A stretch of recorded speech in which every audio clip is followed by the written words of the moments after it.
Émile Bravo est un habitué des salons.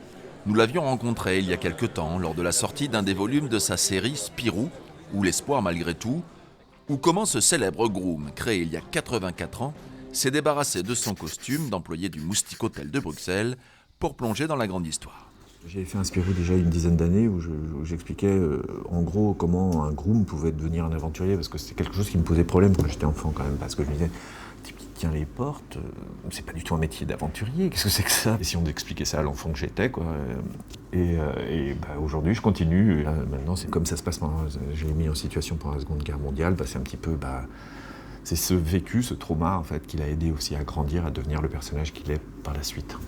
Dans cet album, les temps sont graves. La Belgique va être envahie par l'armée allemande. Spirou, Fantasio et même le petit écureuil Spip ne peuvent pas rester au bord de la route face au chaos qui s'annonce. Et Émile Bravo s'amuse ainsi à donner vie à un personnage qui a bercé son enfance. On vous donne 3 marionnettes, c'est-à-dire un Spirou, Fantasio et Spip, on va dire. Et avec ça, on joue avec, on fait notre petit théâtre, on invente nos personnages. Si vous voulez en savoir plus sur Spirou, à découvrir l'exposition au MAP, quant à celui qui l'a fait si bien renaître, Émile Bravo, il vous attend donc tout ce week-end à Bassillac.